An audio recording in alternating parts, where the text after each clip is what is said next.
Hello મારા વહાલા વહાલા વિદ્યાર્થી મિત્રો, કેમ છો? મજામાં?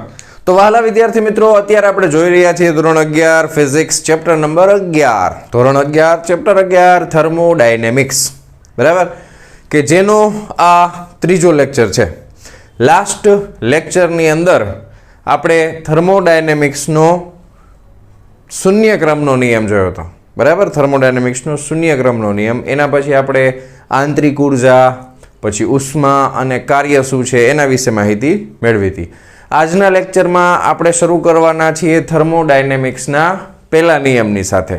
જે પ્રમાણે થર્મોડાયનેમિક્સનો શૂન્ય ક્રમનો નિયમ છે એ કોઈ એક વૈજ્ઞાનિકે શોધેલો છે, એ પ્રમાણે થર્મોડાયનેમિક્સનો પહેલો નિયમ એ ખરેખર તો ઉર્જા સંરક્ષણનો જ નિયમ છે. તો એમાં કોઈ પર્ટિક્યુલર વૈજ્ઞાનિકનું નામ નહીં આવે કે આ વૈજ્ઞાનિકે આ નિયમ શોધેલો છે, બરાબર. તો ચાલો શરૂ કરીએ આજનો લેક્ચર, થર્મોડાયનેમિક્સનો પહેલો નિયમ. તો થર્મોડાયનેમિક્સનો પહેલો નિયમ સમજવા માટે આપણે એક સુંદર મજાની આકૃતિનો ઉપયોગ કરશું, જેથી કરીને આપણને બધી જ વસ્તુઓ સરસ રીતે યાદ રહી જાય. તો આકૃતિમાં આખા ચેપ્ટરમાં પિસ્ટન સિલિન્ડર જ આવશે, બીજી કાંઈ આકૃતિ આવશે નહીં. તો એક સરસ મજાનું પિસ્ટન અને સિલિન્ડર આપણે લઈ લેશું, એની અંદર એક સરસ મજાનો વાયુ ભરી દઈશું, બરાબર. અને આપણે આને બર્નરની મદદથી ગરમ કરશું, બરાબર. નીચેના ભાગમાં એક બર્નર રાખી દઈશું અને અહીંયાથી એને સળગાવશું, એટલે અહીંયાથી જે જ્વાળાઓ નીકળે એની મદદથી અંદરનો વાયુ છે એ ગરમ થશે, બરાબર. તો હવે તમને આમાંથી શું ખબર પડી કે તમારે ખરેખર આંતરિક ઉર્જા ચેન્જ કરવાના, તંત્રની આંતરિક ઉર્જા બદલવાના બે રસ્તા આપણી પાસે છે, જે આપણે લાસ્ટ લેક્ચરમાં શીખ્યા. કાં તો તમે તંત્ર દ્વારા અથવા તંત્ર ઉપર કાર્ય કરો, અથવા તમે તંત્રની સાથે ઉષ્મા ઉર્જાનો વિનિમય કરો, બરાબર, પરિસર અને તંત્રની વચમાં. તો આ કેસની અંદર આપણે શું કરીએ છીએ તો કે આ બહારનો જે ભાગ છે ને આને શું કહેવાય તો કે આને પરિસર કહેવાય, બરાબર. અને અંદરનો જે ભાગ છે એને શું કહેવાય તો કે આને કહેવાય થર્મોડાયનેમિક તંત્ર, બરાબર. તો અહીંયા આપણે શું કરીએ છીએ તો કે પરિસરમાંથી તંત્રને ઉષ્મા ઉર્જા આપીએ છીએ, પરિસરમાંથી તંત્રને શું આપીએ છીએ? ઉષ્મા ઉર્જા આપીએ છીએ. પહેલાં પણ આની પાસે કંઈક ને કંઈક ઉષ્મા ઉર્જા તો હશે જ, બરાબર. તો ખરેખર જે ઉષ્મા ઉર્જાનો વિનિમય થાય છે એ ધારો કે તમે બહારથી આપેલી ઉષ્મા ઉર્જા પહેલાં એની પાસે હતી એનો તફાવત જે છે એ ધારો કે ડેલ્ટા ક્યુ છે. તમે ડેલ્ટા ક્યુ જેટલી ઉષ્મા ક્યાંથી કોને આપો છો? પરિસરમાંથી તંત્રને. તો આપણે લખતા જઈએ. સૌથી પહેલાં આપણે લખશું ડેલ્ટા ક્યુ, બરાબર. તો શું છે આ તો કે પરિસર દ્વારા તંત્રને આપવામાં આવતી ઉષ્મા, બરાબર. ડેલ્ટા ક્યુ શું છે? પરિસર દ્વારા. ખાસ આ બધા શબ્દો ઉપર ધ્યાન આપજો, બરાબર. પરિસર દ્વારા તંત્રને આપવામાં આવતી ઉષ્મા. રેડી? ડન. હાલો, હવે તમે પરિસર દ્વારા તંત્રને ઉષ્મા આપો તો તંત્રની શું પ્રક્રિયા થાય? તંત્ર દ્વારા તંત્ર ઉપર શું પ્રક્રિયા થશે કે તંત્રની આંતરિક ઉર્જામાં શું થશે? વધારો થશે. ઉષ્મા આપો એટલે ખરેખર તો તાપમાન વધે, બરાબર. રિયલમાં તો તાપમાન જ વધે ને, ઉષ્મા આપો છો એટલે. પછી બધા કેસીસ આપણે જોવાના છે 1 by 1. તો અત્યારે એવું માનો કે તંત્રને ઉષ્મા આપીને એટલે શું થયું તો કે તંત્ર એ ઉષ્મા ઉર્જાનો ગ્રહણ કર્યું અને એની આંતરિક ઉર્જામાં ફેરફાર થયો. શું થયું? આંતરિક ઉર્જામાં ફેરફાર. હવે અમુક સમયે તમને ખબર પડશે કે હવે જેમ જેમ તમે આ ગરમ કરતા જશો એમ એમ અંદરનું દબાણ વધતું જશે અને આ પિસ્ટન છે એના આ સપાટી ઉપર છે ને એ દબાણ સતત વધતું હશે. જો ધ્યાન આપો, અહીંયા આગળ દબાણ છે એના કારણે આ સતત દબાણ વધતું હશે, એટલે અમુક સમય પછી તમને દેખાશે કે આ પિસ્ટન પહેલાં અહીંયા હતું તો એ હવે અમુક સમયના અંતે, બરાબર, બની શકે થોડુંક ઉપર વયું ગયું હોય, બરાબર. આટલું ઉપર ગયું છે, પહેલાં અહીંયા હતું હવે અહીંયા ગયું, તો એને કંઈક સ્થાનાંતર કર્યું ને. ધારો કે હું તમને કહું સમજાવવા માટે ડેલ્ટા એક્સ જેટલું સ્થાનાંતર કર્યું છે, બરાબર. નીચેના ભાગમાંથી એના ઉપર કંઈક દબાણ લાગે છે, બરાબર. તો હવે આ જે પિસ્ટન ઉપર મોકલું એ કોણે મોકલું તો કે એ તો આ અંદરના વાયુઓએ મોકલું ને. એ વાયુને શું કહેવાય તો કે એને તો થર્મોડાયનેમિક તંત્ર કહેવાય ને. તો તંત્ર પિસ્ટનનું સ્થાનાંતર કરાવે તો શું થાય તો કે કાર્ય થાય ને, કારણ કે બળ નીચેથી લાગે છે, પિસ્ટને કર્યું સ્થાનાંતર. તો આપણે ઓલરેડી શીખી ગયા છીએ કાર્ય એટલે શું થાય? બળ ગુણ્યા સ્થાનાંતર, બરાબર. તો ધારો કે આ પિસ્ટનને ડેલ્ટા એક્સ જેટલું ઉપર લઈ જવા માટે થયેલું સૂક્ષ્મ કાર્ય છે, એ સૂક્ષ્મ કાર્ય આપણે ધારો કે અહીંયા લખી નાખી નાનું એવું કાર્ય જે થાય છે, બરાબર. તો ડેલ્ટા ડબલ્યુ સૂક્ષ્મ કાર્ય કેટલું થાય છે તો કે એના ઉપર બળ લાગે છે, ગુણ્યા કરો છો તમે સ્થાનાંતર. હાલો આટલું ક્લિયર થઈ ગયું, બરાબર, પાકું? બહુ સરસ, વેરી ગુડ. હાલો હવે તમને બીજી વ્યાખ્યા ખબર છે, શું? તો કે દબાણ. દબાણ P બરાબર શું થાય તો કે એકમ ક્ષેત્રફળ દીઠ સપાટીને લંબ રૂપે લાગતું બળ, બરાબર, એને આપણે દબાણ કહીએ છીએ. એકમ ક્ષેત્રફળ દીઠ સપાટીને લંબ રૂપે લાગતું જે બળ હોય એને દબાણ કહેવાય, બરાબર. તો અહીંયાથી તમે F ને કરતા બનાવો તો F બરાબર દબાણ ગુણ્યા ક્ષેત્રફળ થાય. બોલો હા કે ના? એ અહીંયા લખી નાખીએ, બોલો હા કે ના? તો F ની બદલે હવે આપણે લખી નાખશું શું? PA. તો આ PA ડેલ્ટા x. ક્લિયર? સમજાય છે તમને? શું કર્યું મેં? F ની કિંમત મૂકી P into A into delta x. હવે દબાણ એમ નામ રાખો, ખાલી આનો વિચાર કરો. આ ક્ષેત્રફળ ગુણ્યા શું છે તો કે ક્ષેત્રફળ ગુણ્યા સ્થાનાંતર છે. એટલે એને જો આટલું કદ આવરી લીધું, કેટલું તો કે પેલા અહીંયા હતું પછી અહીંયા પહોંચી ગયું, એટલે આટલો કદનો ફેરફાર આવ્યો. તો આ શું છે? કદમાં થતો ફેરફાર. તો એને શું કહેવાય? ડેલ્ટા V કહેવાય. કારણ કે પેલા કદ જે હતું V1, હવે નવું છે V2, તો V2 માઇનસ V1 બરાબર ડેલ્ટા V થાય. તો કદનો ફેરફાર એટલે શું થાય તો કે આ ક્ષેત્રફળ ગુણ્યા સ્થાનાંતર. રેડી? તો ક્ષેત્રફળ ગુણ્યા સ્થાનાંતર એટલે કદનો ફેરફાર. તો હવે અહીંયા આપણે શું લખી નાખશું તો કે અહીંયા લખી નાખશું P ડેલ્ટા V. તો આ મને મળ્યું કાર્ય ડેલ્ટા W બરાબર P ડેલ્ટા V. રેડી? કાર્ય કોના દ્વારા થયું છે તો કે તંત્ર દ્વારા. હવે બીજું શું થાય તો કે તંત્રની આંતરિક ઉર્જા તમે ગરમ કરશો એટલે આંતરિક ઉર્જામાં ફેરફાર થશે ને. આંતરિક ઉર્જા એટલે શું છે તો કે તંત્રના જે અણુઓ છે એની ગતિ ઉર્જા અને સ્થિતિ ઉર્જાનો સરવાળો. અને જો તંત્ર આદર્શ વાયુનું બનેલું હોય, મોટા ભાગે આદર્શ વાયુ જ આવશે, તો એની સ્થિતિ ઉર્જા શૂન્ય હોય. તો આંતરિક ઉર્જાની વધઘટ છે એ કયા સ્વરૂપમાં જોવા મળે તો કે એના અણુઓની ગતિ ઉર્જાના સ્વરૂપમાં જોવા મળે, બરાબર. તો હવે જો આ પહેલું આપણે આ યાદ રાખ્યું શું છે? ડેલ્ટા ક્યુ, પરિસર દ્વારા તંત્રને આપવામાં આવેલી ઉષ્મા, બરાબર. પછી બીજું આપણે યાદ રાખશું ડેલ્ટા W. ડેલ્ટા W એટલે જો અમે સમજાવ્યું કાર્ય છે. શું છે? કાર્ય કોના દ્વારા થાય છે? તંત્ર દ્વારા, બરાબર ને? હવે ધ્યાન રાખજો, તો અહીંયા આપણે શબ્દ યુઝ કરશું તંત્ર દ્વારા પરિસર પર થતું કાર્ય. રેડી? ડન? પાક્કું? ઓકે. અને ત્રીજું શું થયું તો કે ત્રીજું આંતરિક ઉર્જાનો ફેરફાર થયો ભાઈ. ડેલ્ટા યુ શું છે તો કે ડેલ્ટા યુ છે આંતરિક ઉર્જામાં થતો ફેરફાર. હાલો આટલું થાય, આના સિવાય કંઈ થાય નહીં. તો હવે તો આપણને એક વસ્તુ ખબર છે, આપણે પહેલેથી ભણતા આવ્યા છીએ, ઉર્જા સંરક્ષણનો નિયમ. ઉર્જાને ઉત્પન્ન કરી શકાતી નથી, ઉર્જાનો નાશ કરી શકાતો નથી, ઉર્જાનું ફક્ત એક સ્વરૂપમાંથી બીજા સ્વરૂપમાં રૂપાંતર કરી શકાય છે, એ આપણે શીખી ગયા છીએ. તો ઉર્જા સંરક્ષણનો નિયમ જો આ તંત્રને લગાડવામાં આવે, આ આખી પ્રક્રિયા થઈ એમાં, તો એનાથી આપણને જો એક સમીકરણ મળે, બરાબર. તો હવે આપણે અહીંયા લખી શકીએ કે ભાઈ શું લખી શકીએ કે ભાઈ ઉર્જા સંરક્ષણ ના નિયમ પરથી, હવે ઉર્જા સંરક્ષણનો નિયમ જે છે ને એ જ થર્મોડાયનેમિક્સનો પહેલો નિયમ છે. ઉર્જા સંરક્ષણના નિયમ ઉપરથી તમને શું ખબર પડે? તમે જેટલી ઉર્જા આપો છો, કેટલી આપો છો? ડેલ્ટા ક્યુ આપો છો. એ ઉર્જા ક્યાં ક્યાં વપરાય છે તો કે એ ઉર્જા છે એની આંતરિક ઉર્જામાં ફેરફાર કરે છે એટલે ડેલ્ટા યુ, પ્લસ તંત્ર દ્વારા કંઈક કાર્ય થાય છે એટલે ડેલ્ટા W. રેડી? ક્લિયર? અને આ સૂત્રને તમે આમાંય લખી શકો ડેલ્ટા ક્યુ બરાબર delta U plus P delta V. કારણ કે ડેલ્ટા W બરાબર શું થાય? P ડેલ્ટા V થાય. ક્લિયર છે? પાક્કું? દંડના દંડન. તો આને આપણે આપી દઈએ સમીકરણ નંબર 1. આને કહેવામાં આવે છે થર્મોડાયનેમિક્સનો પ્રથમ નિયમ. ખરેખર તો ઉર્જા સંરક્ષણનો જ નિયમ છે, કોઈ અલગ નિયમ છે નહીં. એટલા માટે કોઈ વૈજ્ઞાનિકનું નામ આવતું નથી. બધા વૈજ્ઞાનિકો એક સાથે આ જ પાડે આમાં, બરાબર. બધા જાણતા હોય કે ઉર્જા ઉત્પન્ન ન થાય, નાશ ન થાય.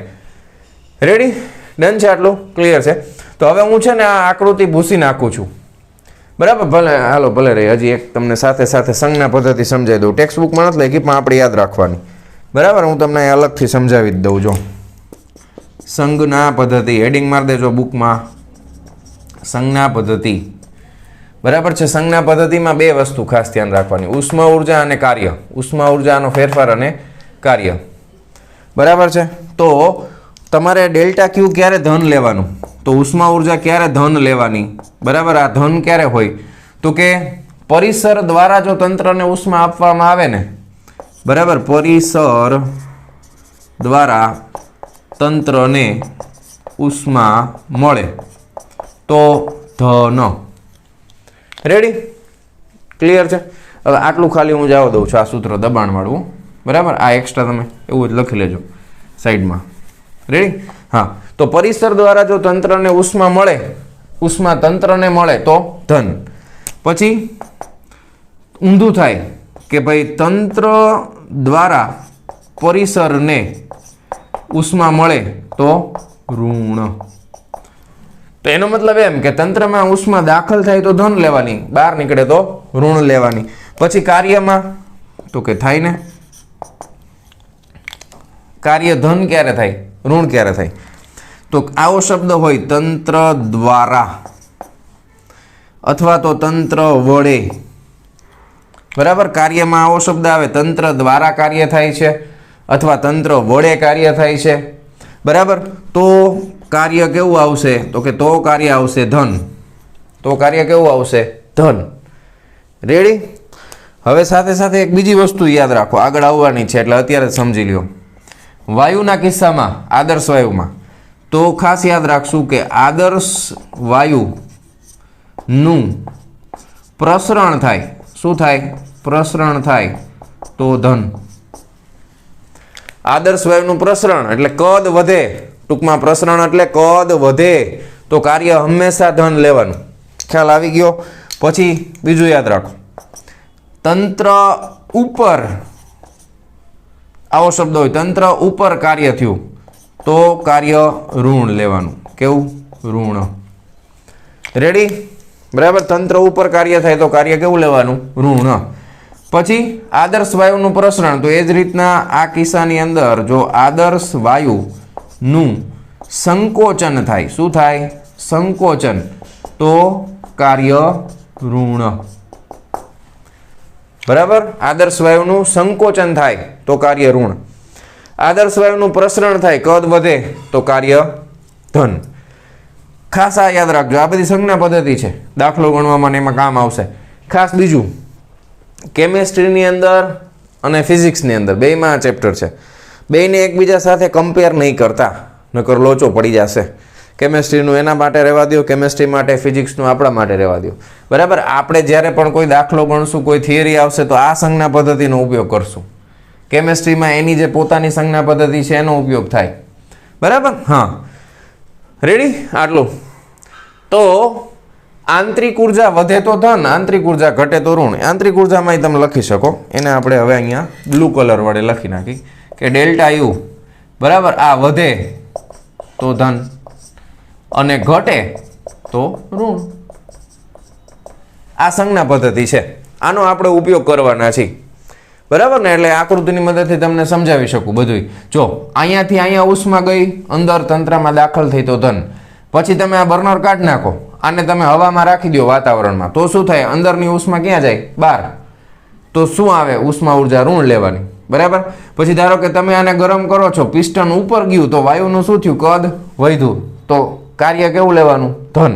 અને જો તમે ધારો કે બર્નર નથી ને ઉપરથી પિસ્ટનને દબાવ્યું આમ ધક્કો મારીને, તો કદ શું થયું? ઘટ્યું, સંકોચન થયું, તો કાર્ય કેવું લેવાનું? ઋણ. ખ્યાલ આવ્યો? ડન? આટલું પાકું? પછી ધારો કે ગરમ કરો છો તો આંતરિક ઉર્જામાં વધારો થાય તો ધન લેવાની, અને ઠંડુ થતું હશે તો આંતરિક ઉર્જામાં ઘટાડો થાય તો શું લેવાની? ઋણ લેવાની. તો આ ખાસ તમે સંજ્ઞા પદ્ધતિ યાદ રાખજો. હવે આ બધું જે મેં લખ્યું છે ને એ તમે વિડીયો પોસ્ટ કરીને લખી લો, એટલે હું હવે જવા દઉં છું. હવે આપણે આગળ વધી છીએ. રેડી? ડન? પાકું? ક્લિયર? ઓકે.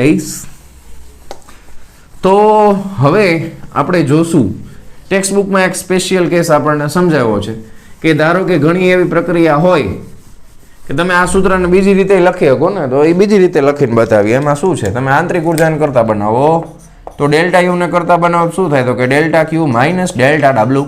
આમે લખી શકાય. સૂત્ર આનું વાત છે, કરતા આને બનાવ્યો, બરાબર છે. હવે તમને એમ કીધું છે કે અમુક કેસની અંદર ડેલ્ટા યુ જે છે એ 0 થશે. કેવી પ્રક્રિયામાં 0 થાય? તો કે આંતરિક ઉર્જા નથી બદલાતી, તો આંતરિક ઉર્જા એટલે શું છે તો કે થર્મોડાયનેમિક તંત્ર જે અણુઓનું બનેલું છે એની ગતિ ઉર્જા અને સ્થિતિ ઉર્જાનો સરવાળો છે. તો આદર્શ વાયુમાં તો સ્થિતિ ઉર્જા શૂન્ય હોય, તો વૈધી ગતિ ઉર્જા, તો ગતિ ઉર્જા બદલાતી નથી. તો ગતિ ઉર્જા બદલાવાનું કારણ શું તો કે તાપમાન.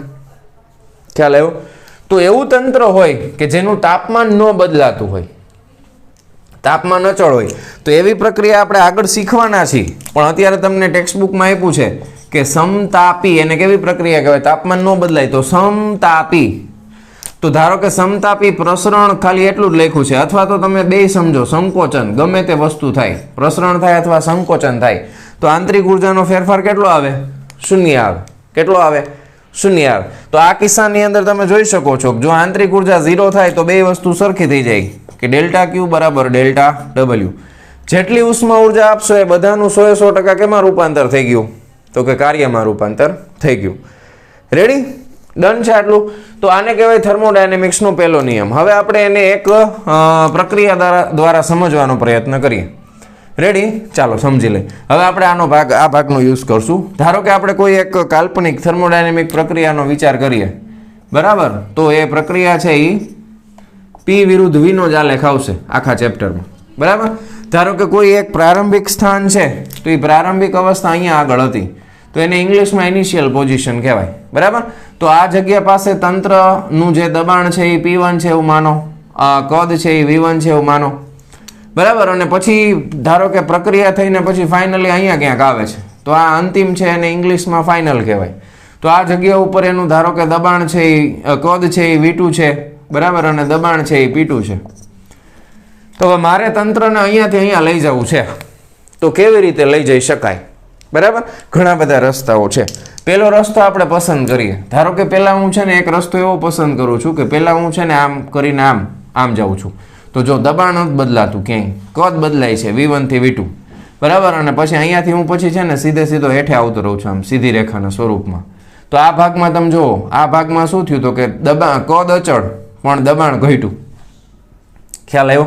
તો આ રીતના આને આપણે બિંદુ A નામ આપી દઈએ, બરાબર? IAF આ પ્રક્રિયા થઈ. તો આ પ્રક્રિયામાં શરૂઆતમાં શું થયું? I થી A સુધી દબાણ અચળ, કદ બદલાણું, A થી F સુધી કદ અચળ, દબાણ બદલાણું. આ રીતના એક પ્રક્રિયા થઈ શકે. ખ્યાલ આવ્યો? હવે આ પ્રક્રિયા થાય આ રીતના, તો આ આલેખની નીચેનું જે ક્ષેત્રફળ છે ને એ તમને કાર્ય આપે. દબાણ વિરુદ્ધ કદના આલેખની નીચેનું ક્ષેત્રફળ તમને કાર્ય આપશે. કેવી રીતે કાર્ય આપશે તો કે દબાણ ગુણ્યા કદ કરો. હાલો, બરાબર? તમે આપણે ચેક જ કરી લઈએ. હાલો, તમે દબાણ ગુણ્યા કદ કર્યું તો દબાણનું એકમ શું છે તો કે બળના છેદમાં ક્ષેત્રફળ, તો એનું એકમ થાય ન્યૂટન પ્રતિ મીટર સ્ક્વેર, ગુણ્યા કદ એટલે હમણાં આપણે એમાંય જોઈ લીધું ને, એમનામાં જોઈ લીધું યાર, હમણાં ન જોયું, ડેલ્ટા ડબલ્યુ બરાબર P ડેલ્ટા V. તો છે ને દબાણ ગુણ્યા કદ કાર્ય જ છે. એકમના સંદર્ભમાં સમજી લઈ. કદનો એકમ શું થાય તો કે મીટરનો ઘન. તો આ મીટરનો વર્ગ ઉપરથી ઉડી ગયા, શું આવ્યું? ન્યૂટન ઇન્ટુ મીટર, એટલે શું થાય તો જૂલ થાય. જૂલ કોનો એકમ છે? કાર્યનો. ખ્યાલ આવી ગયું? ડન છે? પાક્કું. તો વહાલા બાળકો, અહીંયા આગળ આ આલેખમાં નીચેનું જે ક્ષેત્રફળ છે ને એ તમને કાર્ય આપશે, બરાબર? આ નીચેનું ક્ષેત્રફળ. હવે ધ્યાન આપજો, આને હું અત્યારે બ્લુ કલર વડે દર્શાવું છું, આ ક્ષેત્રફળ આખું, બરાબર? તમારો માર્ગ કયો છે? પેલી પ્રક્રિયામાં માર્ગ શું રાખ્યો છે તો કે માર્ગ છે I થી A ગયા, A થી F ગયા. તો તમને જે કાર્ય મળે છે નીચે, તો જો કદ વધે છે તો તમને જે કાર્ય મળશે એ પહેલા તો ધન મળશે, બરાબર ને? અને આ જેટલું ક્ષેત્રફળ છે એટલું કાર્ય મળશે. હવે આનાથી વધારે ક્ષેત્રફળ આ આલેખમાં ક્યાંય શક્ય નથી, બરાબર? આમ ફરીને જાવ તો બને, પણ એવું આપણે જવાનું નથી. તો અહીંયા કાર્ય તમે વિચારો તો આ ક્ષેત્રફળ સૌથી મોટું છે. અત્યારે ખાલી આપણે યાદ રાખો, ક્ષેત્રફળ મોટું છે આનું, સૌથી મોટું, બરાબર? હાલો, ડન આટલું? અહીંયા સુધી કાંઈ વાંધો નથી. હવે આપણે એક બીજી પ્રક્રિયા વિચારી કે એની અંદર છે ને હું પહેલાં અહીંયાથી અહીંયા જાઉં છું, આને આપણે બિંદુ B નામ આપી દઈએ. તો હું I થી B સુધી ગયો. કેવી પ્રક્રિયા થઈ તો કે પહેલાં મેં શું અચળ રાખ્યું તો કે કદ અચળ રાખ્યું, પણ દબાણ ઘટ્યું, બરાબર?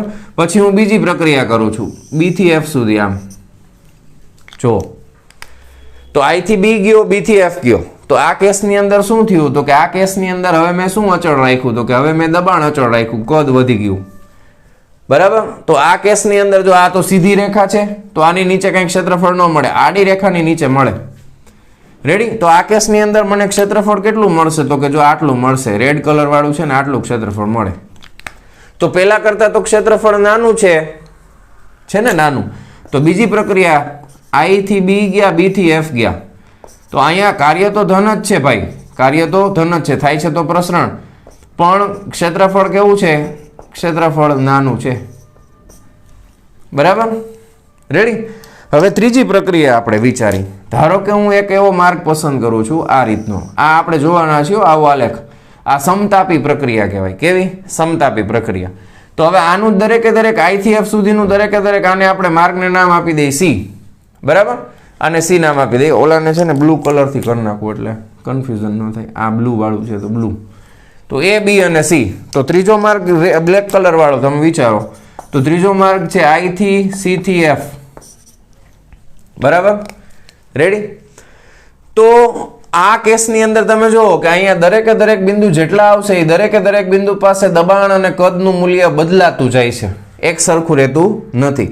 અહીંયા આગળ પણ તમને આની નીચેનું જે ક્ષેત્રફળ મળશે બ્લેક કલર વાળું, આ ક્ષેત્રફળ મળે, બરાબર, એટલું કાર્ય થાય. તો આનું કાર્ય છે ને એ પહેલા કરતા ઓછું ને બીજા કરતા વધારે છે, પણ કાર્ય ધન જ છે, કાર્ય ધન જ છે. પણ બરાબર કેટલું છે તો કે આ બેની વચ્ચેનું છે, આ બેની વચ્ચેનું, બરાબર. આટલું કાર્ય થશે, આટલું કાર્ય. તો જો બધાયમાં કાર્ય અલગ અલગ આવ્યું, અમુકમાં વધારે આવ્યું, અમુકમાં ઓછું આવ્યું, બરાબર. તો એનો મતલબ શું થયો, શું ખબર પડી આપણને કે ભાઈ કાર્ય છે ને, કાર્ય ઈ માર્ગ પર આધાર રાખે છે ભાઈ, બરાબર. કાર્ય છે ઈ માર્ગ પર આધાર રાખે છે, સમજ્યા તમે? એટલે આપણે આ શીખી છીએ, કાર્ય માર્ગ ઉપર આધાર રાખે છે. બીજું, જેટલું મોટું કાર્ય થાય ને એટલી વધારે ઉષ્મા જોઈ, બરાબર. જેટલું વધારે કાર્ય કરવું હોય ને એટલી વધારે ઉષ્મા જોઈ. જેટલું વધારે પિસ્ટનને ઉપર લઈ જવું હોય એટલું વધારે કાર્ય કરવું પડે ને, અને એટલી ઉષ્મા ઉર્જા એ કેવી જોઈએ તો કે વધારે ઉષ્મા જોઈ. તો આના ઉપરથી એ પણ ખબર પડી કે ભાઈ ઉષ્મા જે છે ને એ પણ માર્ગ પર આધાર રાખે છે, માર્ગ પર આધાર રાખે છે ભાઈ. જો કાર્ય માર્ગ ઉપર આધાર રાખે છે, ઉષ્મા ઉર્જા માર્ગ ઉપર આધાર રાખે છે.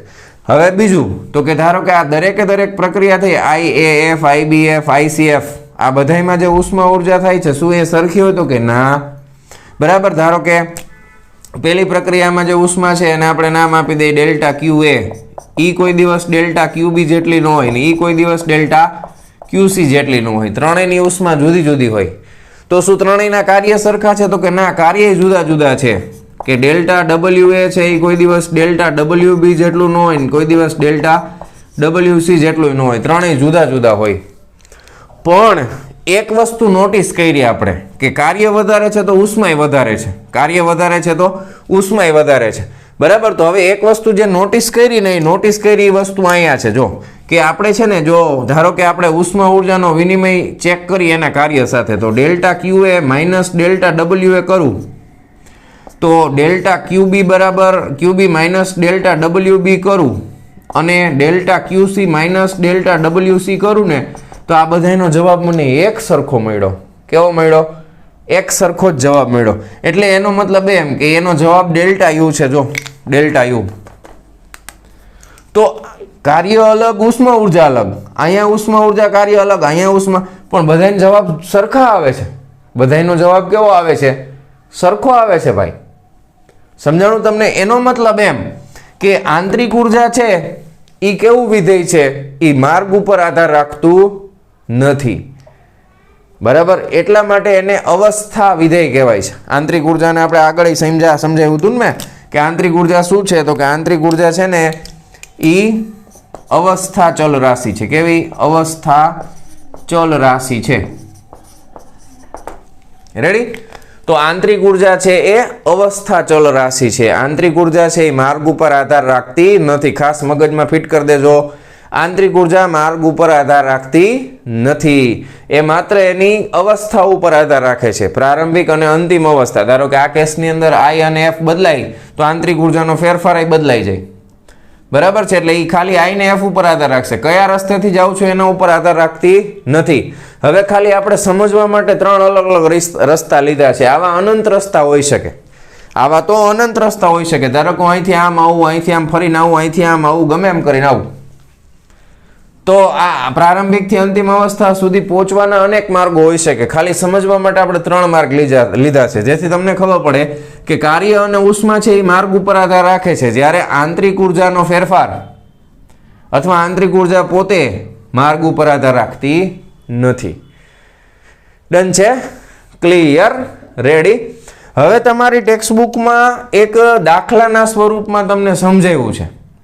શું સમજાવવા માંગે છે કે ધારો કે કોઈ પણ તમે ઉષ્મા ઉર્જા આપો તો એનું રૂપાંતર છે એ આંતરિક ઉર્જામાં અને કાર્યમાં થાય. એ તંત્ર ઉપર આધાર રાખે અને કયા પદાર્થને ઉષ્મા આપો છો એના ઉપર આધાર રાખે. તો આપણે પાણીનું એક ઉદાહરણ આપ્યું છે, એના માધ્યમથી સમજવાનું છે. એ ઉદાહરણ ગોખવાનું નથી, એ ઉદાહરણ ગોખવાનું નથી, એ ખાલી સમજૂતી માટે છે. તો એના સંદર્ભમાં એવો દાખલો તમને પૂછી શકે છે, બરાબર. એનો ડેટા હું હમણાં ટેક્સ્ટબુકમાંથી આપણે લખી નાખી અને પછી એ તમને સમજાવું. તો વિડીયો પોઝ કરીને આ લખવું હોય તો લખી લેજો. રેડી? ડન છે? પાકું? જવા દઉં છું, લખી લેજો. હાલો, હવે આપણે જે દાખલાના સ્વરૂપમાં આપ્યું છે ને એ ખાલી આપણે સમજી લઈ, બરાબર. ટેક્સ્ટબુકમાં છે એટલે તમને એમ ન થાય કે સરે વળી આ ન કરાવ્યું. એ તમારે પરીક્ષામાં તમને પૂછે ને થર્મોડાયનેમિક્સનો પહેલો નિયમ લખો, એ લખવાની જરૂર નથી, બરાબર. એ તમને ખાલી એક સમજૂતી આપી છે કે તમે કોઈ તંત્રને ઉષ્મા ઉર્જા આપો તો એમાંથી કેટલા ટકા છે એ આંતરિક ઉર્જામાં રૂપાંતર થાય, કેટલું કાર્ય થાય, બરાબર છે. એ રકમમાં શું છે એ પણ હું તમને કહી દઉં, બરાબર. એમાં આપણે છે ને 1 ગ્રામ પાણી લેવાનું છે, બરાબર. 1 ગ્રામ પાણી, પછી એમાંથી 1 ગ્રામ પાણીની શું કરવાની છે તો કે 1 ગ્રામ વરાળ બનાવવાની છે, બરાબર. 1 ગ્રામ પાણીમાંથી 1 ગ્રામ વરાળ બનાવવાની છે. રેડી? ઓકે. હવે અહીંયા આગળ પાણીમાંથી વરાળ બનાવો તો ઉષ્મા ઉર્જાની જરૂર પડે. તો પાણીમાંથી વરાળ બનાવવા માટે જે ઉષ્મા વપરાય ને એને ગુપ્ત ઉષ્મા કહેવાય. એ હવે આગળના ચેપ્ટરમાં તમે શીખી ગયા હશો, પણ આપણી ચેનલ ઉપર હજી નથી આવ્યું તો મારે તમને સમજાવવું પડે. ગુપ્ત ઉષ્મા એટલે શું એ પહેલાં સમજી લે. તો સૌથી પહેલાં તમને ખબર છે ફ્રીઝરમાં બરફ મૂકો બનાવવા માટે. તો ફ્રીઝરમાં ધારો કે તમે બરફ મૂક્યો છે ને એનું તાપમાન છે ને એ -15 ડિગ્રી સેલ્સિયસ છે. કેટલું? -15, બરાબર. તમે ફ્રીઝરની અંદર 1 કિલો બરફ મૂક્યો છે. કેટલો? 1 કિલો. ધ્યાનથી સમજો. હવે તમે આ બરફને બહાર કાઢો, તપેલીમાં ભરી દીધો. એક તપેલીમાં સરસ મજાનો બરફ ભરી દીધો. હવે તપેલીમાં તમે બરફ ભરી દીધો એટલે એ બરફ જે છે એ તમે વાતાવરણના સંપર્કમાં આવશે, રૂમ ટેમ્પરેચરના, એટલે ધીરે ધીરે એનું તાપમાન વધશે ને, બરાબર છે. તો અહીંયા આગળ બરફ અત્યારે કયા સ્વરૂપમાં છે તો કે ઘન સ્વરૂપમાં. તો એ બરફ છે એનું તાપમાન વધતા કેટલું જશે તો કે એ હજી -15 માંથી વધતા 0 ડિગ્રી સેલ્સિયસ સુધી જશે. તો શું તાપમાન 0 થઈ ગયું એટલે બરફ પીગળી ગયો હશે તો કે ના, હજી કયા સ્વરૂપમાં હશે? 0 ડિગ્રીનો બરફ જ હશે, ઘન જ હશે, બરાબર. હવે તપેલી હજી તમે એમ રાખશો ને એટલે એ બરફ જે છે ને એ બરફ ઓગળીને પ્રવાહી સ્વરૂપમાં રૂપાંતર થઈ જશે, પણ એનું તાપમાન તો એટલું જ હશે. હવે ઘનમાંથી શું થઈ ગયું તો કે પ્રવાહી થઈ ગયું. ઘનમાંથી શું થઈ ગયું? પ્રવાહી સ્વરૂપમાં આવી ગયું. જો તો ઘનમાંથી પ્રવાહીમાં રૂપાંતર થયું, તાપમાન બદલાતું નથી, તાપમાન એટલું ને એટલું રહે છે. તો આના માટે જે જરૂરી ઉષ્મા છે એને નામ આપવામાં આવ્યું છે ગલનગુપ્ત ઉષ્મા. કેવી ભાઈ? તો કે ગલનગુપ્ત ઉષ્મા, બરાબર. તાપમાન એટલું ને એટલું 0 ડિગ્રી સેલ્સિયસ વાળું ઘન સ્વરૂપ, એમાંથી પ્રવાહીમાં રૂપાંતર થઈ ગયું, તાપમાન ન બદલાણું. તો તાપમાન ન બદલાય એવી પ્રક્રિયાને આપણે શું નામ આપવાના છીએ? સમતાપી પ્રક્રિયા. ટેક્સ્ટબુકમાં સમતાપી વખતે ઉદાહરણમાં નથી સમજાવતા, પણ અત્યારે યાદ રાખજો કે બરફનું રૂપાંતર પાણીમાં થાય તો એ સમતાપી પ્રક્રિયા છે, કારણ કે 0 ડિગ્રી જ રહે. હવે તમે આ પાણી તપેલીમાં જે ભર્યું ને એને તમે ગેસના ચૂલા ઉપર, સ્ટવ ઉપર મૂકો છો અને પાણી ગરમ કરો છો ધીમે ધીમે. તો પાણી ગરમ થતા ક્યાં સુધી પહોંચી જાય તો કે 100 ડિગ્રી સેલ્સિયસ, પણ હજી કયા સ્વરૂપમાં છે તો કે પ્રવાહી. કયા સ્વરૂપમાં છે? પ્રવાહી. તમારે થર્મોમીટર રાખવાની છૂટ હો, ચેક કરવા માટે. થર્મોમીટર ચેક કરતા જાજો. આમ જ થશે બધું જેમ કીધું છે એમ. હવે આ બધું છે ને એટમોસ્ફિરિક પ્રેશર ઉપર થાય છે, 1 એટમોસ્ફિરિક પ્રેશર. બરાબર? હા, એ યાદ રાખજો પાછા. કારણ કે બોઇલિંગ પોઈન્ટ છે ને, ઉકળવાનું જે બિંદુ હોય ને, એ પછી ઊંચાઈ ઉપર દબાણ બદલાય ને તો એ બદલાઈ જાય. તો અત્યારે આપણે 1 એટમોસ્ફિરિક પ્રેશરની વાત કરી છે. વાતાવરણનું દબાણ જે નોર્મલી આપણે લઈ છીએ 1.01325 બાર થાય. હમણાં સમજાવું. તો આ 100 ડિગ્રી સેલ્સિયસ. હવે તમે ગેસ ચાલુ કર્યો, ગેસ ચાલુ કરો તો ઉકળતા 100, હજી બધું પાણી જ છે, પણ હજી તમે ટેમ્પરેચર ચેક કરશો 100 ડિગ્રી જશે. હવે ધીમે ધીમે પાણી છે ને એ અડધું થવા માંડશે, ઘટવા માંડશે. તો પાણીમાંથી બની જાય શું? તો કે વરાળ બને, અથવા તમે એને બાષ્પ કહો છો. બરાબર? એને વરાળ જ કહેવાય. તો આ જે વરાળ બની ગઈ ને એનું તાપમાન તમે માપો ને તો 100 ડિગ્રી જ હોય. તો અહીંયા ઉકળે છે ને એટલા માટે આને નામ આપવામાં આવ્યું છે ઉત્કલન ગુપ્ત ઉષ્મા. કેવી? ઉત્કલન ગુપ્ત ઉષ્મા. આટલું આપણને ખબર હોવું છે. તો અહીંયા આગળ આપણને જે ઉદાહરણના સ્વરૂપમાં સમજાવ્યું છે ને ટેક્સ્ટ બુકમાં, એ 1 ગ્રામ પાણીમાંથી 1 ગ્રામ વરાળ બનાવવા માટે ઉત્કલન ગુપ્ત ઉષ્મા લગભગ તમને આપી છે 2256. કેટલી છે? તો કે આ 2256 આટલી ઉષ્મા જોઈ છે. આ બનાવવા માટે ગુપ્ત ઉષ્મા કેટલી જોઈ છે? તો કે 2256 જૂલ પર ગ્રામ. આટલી ઉષ્માની જરૂર પડે છે, જૂલ પ્રતિ ગ્રામ. તો આપણે 1 ગ્રામ જ લીધું છે. બરાબર? હવે આને ગુપ્ત ઉષ્મા કહેવાય. કેવી કહેવાય? ગુપ્ત ઉષ્મા. તો ઉષ્મા ઉર્જાનો વિનિમય થયો છે એટલે એને આપણે ડેલ્ટા ક્યુ કહી શકાય. તો કેટલી થઈ? તો કે 2256 જૂલ પર ગ્રામ. આટલી ઉષ્મા ઉર્જાનો વિનિમય થયો. રેડી? હવે બીજી આપણે વાત કરી કદની. 1 ગ્રામ પાણી હોય તો એનું કદ છે ને 1 ગ્રામ પાણીનું કદ, બરાબર, પ્રવાહી સ્વરૂપમાં, તો V એટલે કદ, બરાબર, પ્રવાહી એટલે લિક્વિડ. તો એનું તમને આપ્યું છે 1 સેન્ટીમીટરનો ઘન પ્રવાહી સ્વરૂપમાં 1 ગ્રામ પાણીનું. તો 1 સેન્ટીમીટર એટલે 1 મીટર બરાબર 100 સેન્ટીમીટર, એટલે આ 10⁻⁶ મીટરનો ઘન થાય. રેડી? હવે એમાંથી જ્યારે તમે વરાળ બનાવો ને તો એનું કદ વધે, અને એનું કદ વધીને વાયુ સ્વરૂપમાં 1671 સેન્ટીમીટરનો ઘન થાય છે. કેટલું? 1671. રેડી? હા, બરોબર, 1671. ડન? હા. તો હવે આ 1671 થઈ ગયું. તો આ એનું કેટલું થાય? તો કે 1671 ગુણ્યા 10⁻⁶ મીટરનો ઘન થાય. ક્લિયર? આ બધું ક્યાં થાય છે પ્રક્રિયા? તો કે વાતાવરણના દબાણે. તો વાતાવરણનું દબાણ કેટલું હોય? તો કે 1 એટમોસ્ફિયર એટલે કેટલું થાય? 1.01325. આનો એકમ થાય બાર, પણ આપણે છે ને પાસ્કલમાં લઈ છીએ. તો 1 બાર બરાબર 10⁵ પાસ્કલ થાય. બરાબર? એટલે ગુણાકારમાં 10⁵ આવે. પાસ્કલ એટલે ન્યૂટન પર મીટર સ્ક્વેર. બરાબર? આ એસઆઈ સિસ્ટમમાં જો હું ફેરવતો જાઉં છું સાથે સાથે. હા, સ્લીપ ઓફ ટંગ થઈ ગયું યાર. હા, બરાબર ને? ડન ને?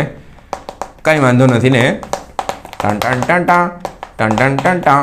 હા, તો હવે આપણે સૂત્ર તમને ખબર જ છે. સૂત્ર તો આ એકનું એક જ છે. થર્મોડાયનેમિક્સનો પહેલો નિયમ, ડેલ્ટા ક્યુ બરાબર delta U plus P delta V, અથવા તો આ ડેલ્ટા ડબલ્યુ જ છે.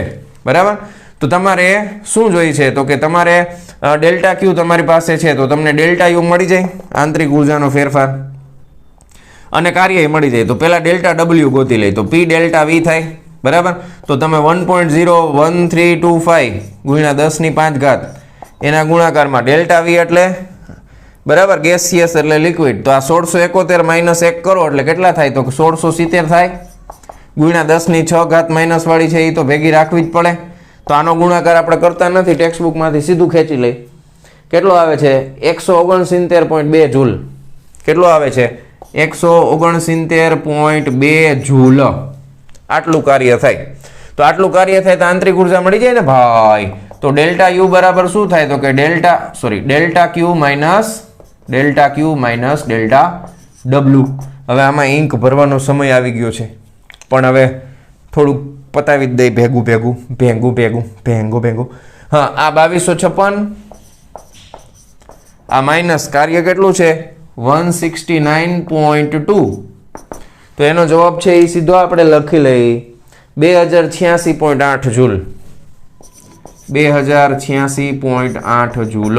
તો આ આંતરિક ઉર્જાનો ફેરફાર આવ્યો. આ ઉદાહરણ તમને શું કામ આપ્યું છે તો કે જો આનું થોડુંક એનાલિસિસ કરો કે પાણી એવો પદાર્થ છે કે એને તમે જો ઉષ્મા ઉર્જા આપો ને તો મોટા ભાગની ઉષ્મા છે ને એ એની આંતરિક ઉર્જામાં વધારો કરવા માટે વાપરી લેશે અને કાર્ય કેટલું કરે છે? સાવ ઓછું, ખાલી 169.2 જૂલ જેટલું કાર્ય થશે.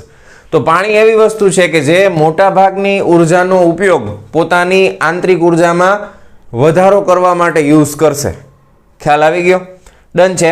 તો આ તમને એક દાખલાના સ્વરૂપમાં ટેક્સ્ટ બુકમાં આપેલું છે. રેડી? ડન છે. ઓકે, તો અહીંયા આગળ આપણો થર્મોડાયનેમિક્સનો ફર્સ્ટ નિયમ, પહેલો નિયમ છે એ પૂરો થાય છે અને આપણે આ લેક્ચર પણ અહીંયા પૂરો કરી દઈએ છીએ. બરાબર, મળીએ છીએ પાછા નેક્સ્ટ વિડીયો લેક્ચરમાં આના પછીના ટોપિક એટલે કે ઉષ્મા ધારિતાની સાથે. બરાબર, અથવા તો વિશિષ્ટ ઉષ્મા ધારિતા અથવા ઉષ્મા ક્ષમતા પણ એને કહેવામાં આવે છે. તો મળીએ નેક્સ્ટ વિડીયો લેક્ચરમાં. ત્યાં સુધી આ બધું વ્યવસ્થિત તૈયાર કરી લેજો, નોટબુકની અંદર ઉતારી લેજો અને ટેક્સ્ટ બુકમાંથી પાછું રીડ કરી લેજો. બરાબર, મળીએ, ચાલો.